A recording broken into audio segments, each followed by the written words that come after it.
Functions of liver.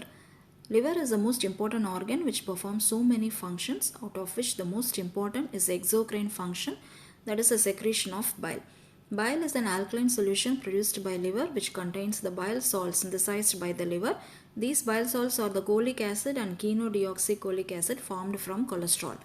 Also, the bile contains the breakdown products of the RBC, that is the bile pigments bilirubin and biliverdin, which contains the unwanted heme.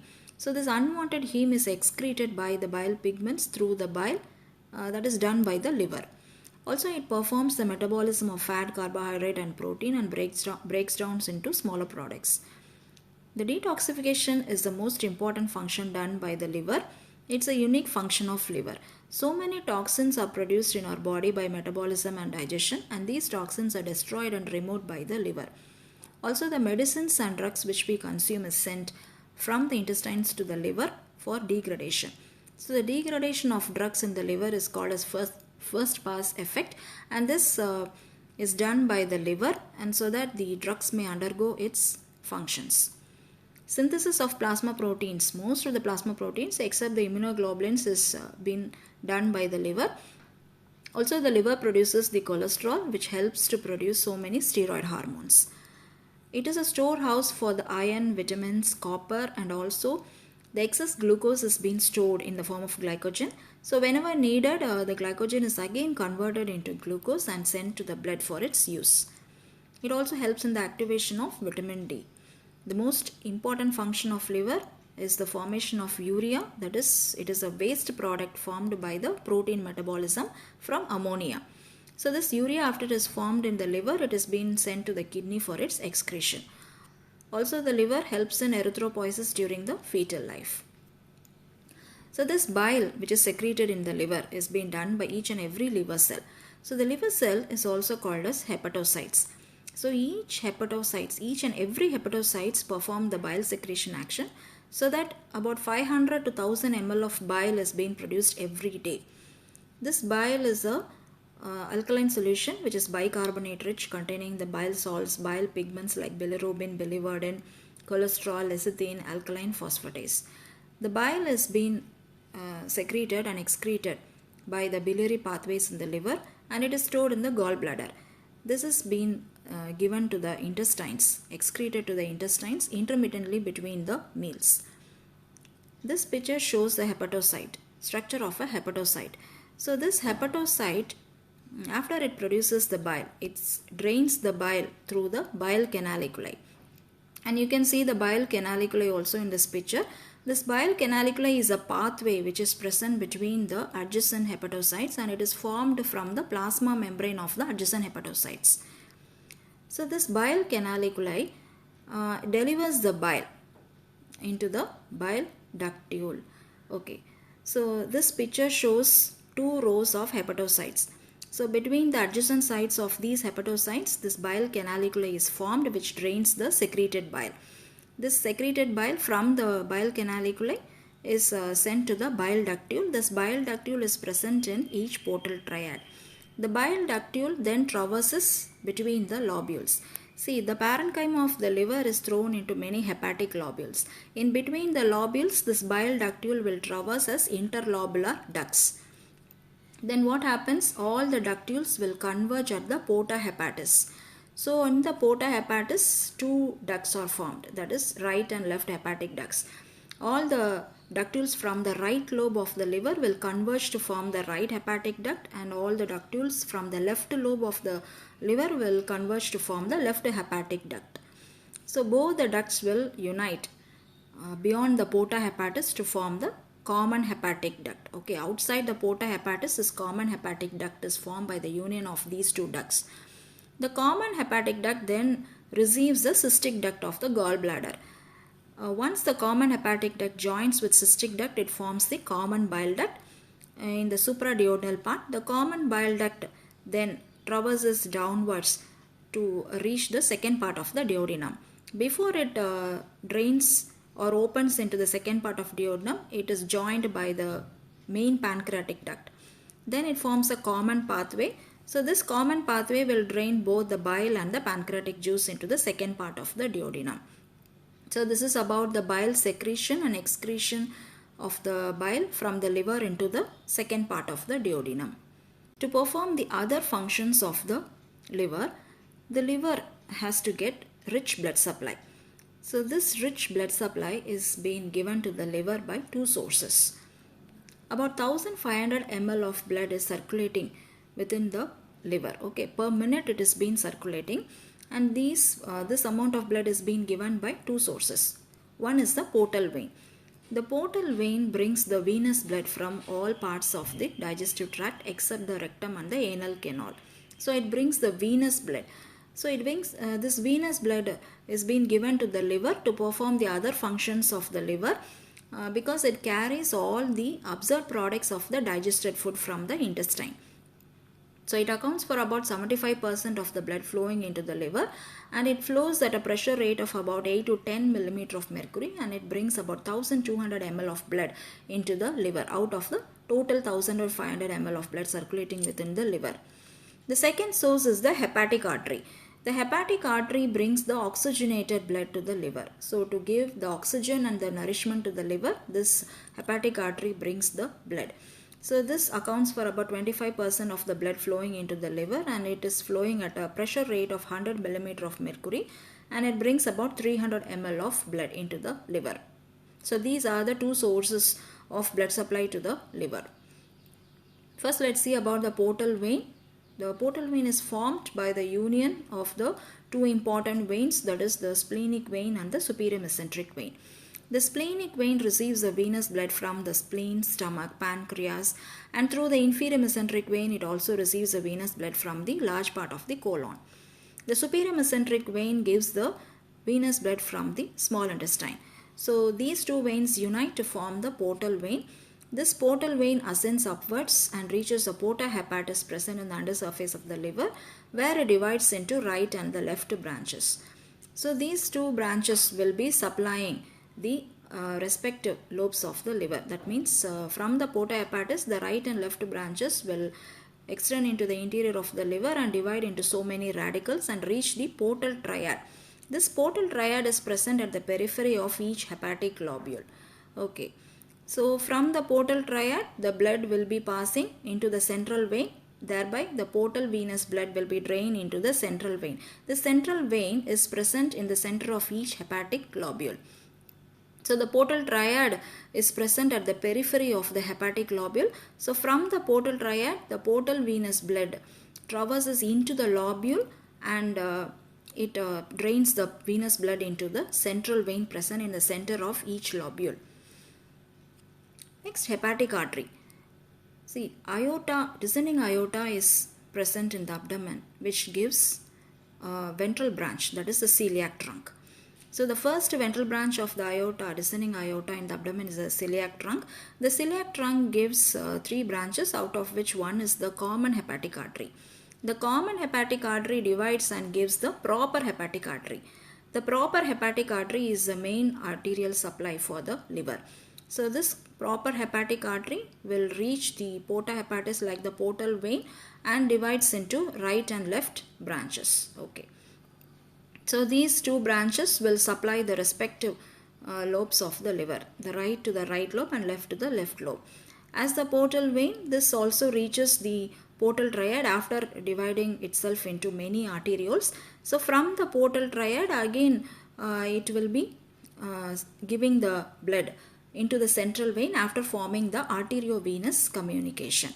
So the hepatic artery also, after nourishing the liver by giving the oxygen and nutrients to the liver, it drains its blood into the central vein after forming the arteriovenous communication. So this is about how the portal vein and hepatic artery are giving its blood or circulating its blood into the liver. Now, how the venous blood is drained from the liver into the inferior vena cava. So it is done by the hepatic vein, not by the portal vein. Portal vein actually brings the blood into the liver, but hepatic vein drains the blood from the liver into the inferior vena cava. Now the portal vein and the hepatic artery will be draining its blood into the central vein. As we saw earlier, the central vein, what happens? It divides and forms the interlobular veins, and these veins finally joins to form three hepatic veins. The three hepatic veins are the right hepatic vein, middle hepatic vein and the left hepatic veins. So these three veins finally drains the blood into the inferior vena cava. Okay, so in this way the venous blood from the liver is being drained into the inferior vena cava for purification to occur. Okay, now to understand the circulation of blood within the liver, we should have some knowledge about the microstructure of the liver. Liver is covered by a serous coat of connective tissue which is called as the Glissen's capsule. So the outer coat is the Glissen's capsule which sends so many septa and trabeculae to the interior of the liver. So the parenchyma of the liver is being divided by these septa into many hepatic globules. When we take a small portion of the liver and enlarge and see, we can see so many hepatic globules. So these hepatic globules are hexagon shaped globules.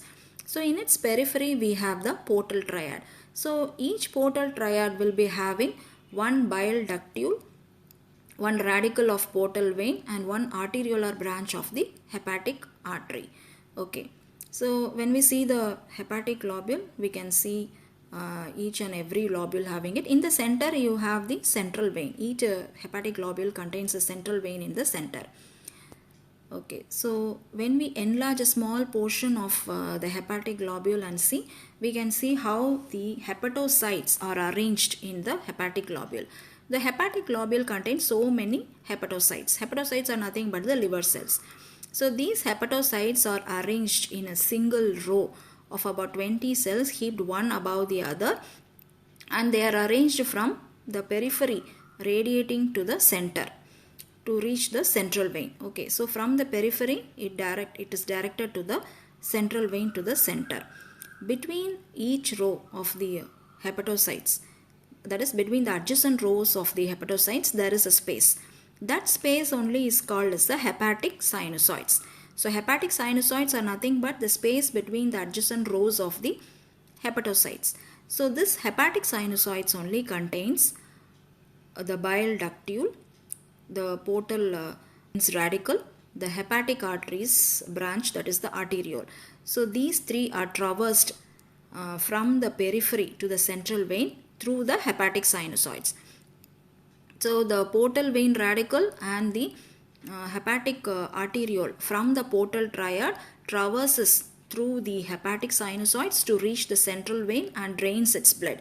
Similarly, the bile canaliculi which is present in the hepatic sinusoids formed from the adjacent hepatocytes will traverse from the center to the periphery to reach the bile ductule present in the portal triad. Okay, so this is about the microstructure of the liver.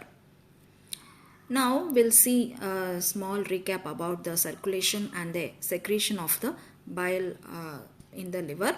So the portal vein from the porta hepatis, it divides into right and left branches and supplies the respective lobules of the liver.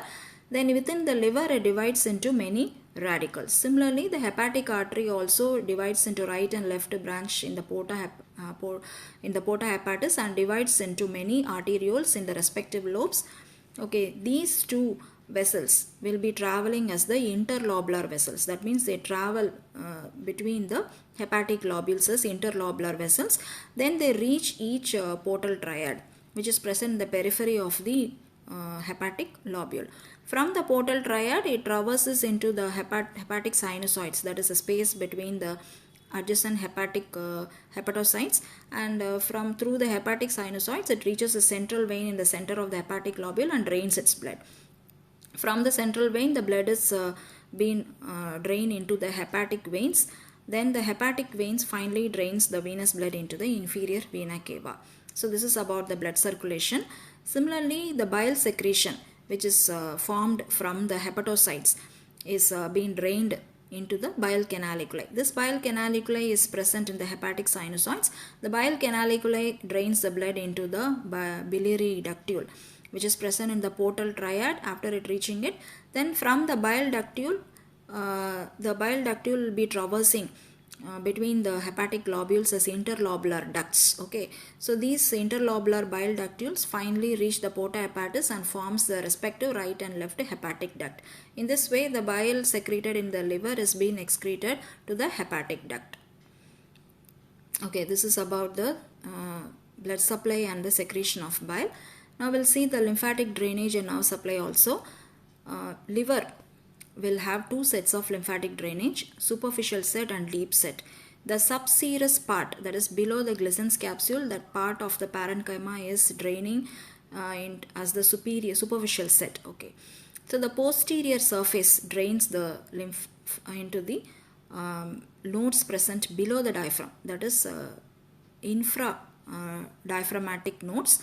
From the posterior surface it drains into the infradiaphragmatic nodes. From the inferior surface the lymph is draining into the hepatic lymph nodes.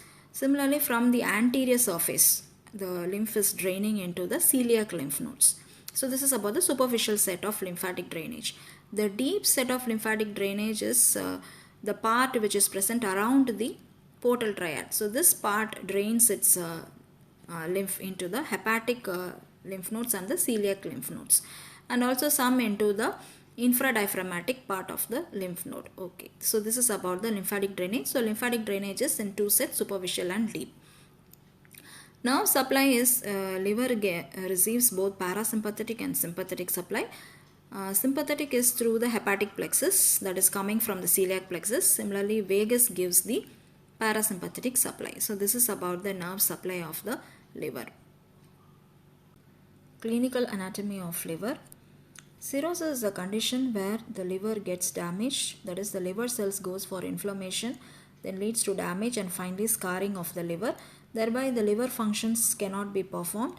So cirrhosis is a very dangerous defect of the liver which may occur due to many diseases, many organ failures, and it may finally lead to ascites, varicose bleeding and also hepatic encephalopathy. The end stage, it is detrimental to life also. Hepatitis is the inflammation of the liver, that is the liver cells gets inflamed due to many viruses like hepatitis A, B, C and on. So hepatitis C is most dangerous, which may lead to carcinoma also. Mostly vaccine is available to prevent this viral infection, but hepatitis C does not have any vaccine to be noted. Fatty liver disease is the disease where the excess amount of fat is being stored in the liver. So this occurs in obesity, and this may finally lead to liver damage and scarring also, may lead to cirrhosis also. Hemochromatosis is a genetic defect where the iron will be stored in excess in the liver. So normally liver is the storage form for iron, but if it is stored in an excess amount, it may damage the liver cells. So it will prevent the liver to perform its normal function. So this condition is only called as hemochromatosis, excess iron storage. Autoimmune disorders where the body's immune mechanism will be affecting the liver. It causes primary sclerosing cholangitis. So bile secretion of the liver will be hampered. So autoimmune disorders are also commonly seen in some places. Alcoholic liver disease occurs in persons who have the chronic alcoholic habit. So the alcohol will prevent the detoxifying action of the liver. So it may lead to encephalopathy also, permanent liver damage, and finally cirrhosis also may occur. Carcinoma is very uncommon, it is very rare, but hepatic carcinoma may occur in viral infections caused by hepatitis C virus. So carcinoma is an uncommon defect of the liver, but secondary deposits in liver may occur due to any primary carcinoma in other sites. Lastly, to learn about the surgical anatomy of the liver, we should know about the segmental anatomy of the liver. The liver is being divided into segments by one anatomist called as Cunard. So Cunard has studied and he has divided the liver into 8 segments. So this segmentation is done by the hepatic veins. So hepatic veins divides the liver into 8 segments. There are 3 hepatic veins, right hepatic vein, middle and the left hepatic vein. The middle hepatic vein divides the liver equally into 2 lobes, right lobe and left lobe. And this line of division of the middle hepatic vein only is called as a Cantley's line. So this Cantley's line is actually an imaginary line passing along the division of the middle hepatic vein, and this also corresponds to the Cooley-Sisto-Cava line passing along the inferior vena cava and the gallbladder. Okay, so now the left lobe will be receiving 4 segments, that is 1, 2, 3 and 4, out of which the caudate lobe will be considered as the segment 1. So the left lobe has these segments 1, 2, 3, 4, and the right lobe will be receiving 5, 6, 7, 8. So what is the importance of this segmental anatomy of the liver? That is, each segment will be receiving one branch of the hepatic artery, one radicle of portal vein, and one bile ductule. So each one will have its separate supply by the hepatic artery, portal vein, and the bile duct. And the hepatic veins will be present in the intersegmental part, so draining the adjacent segments. So the importance of this is the surgical, when we do a surgical resection of any segment, the remaining segments will remain its viability, because each segment will have its separate supply by the artery, vein, and the bile duct. Hence, all the segments will retain its viability even a segment is being resected. So that is the importance of the segmental anatomy of the liver. So with the help of this only, the hepatectomy is being successfully done nowadays, because the liver also has a capacity of mitotic activity so that it can regrow and maintain the normal metabolic functions. So that's all about the gross anatomy of the liver. Thank you.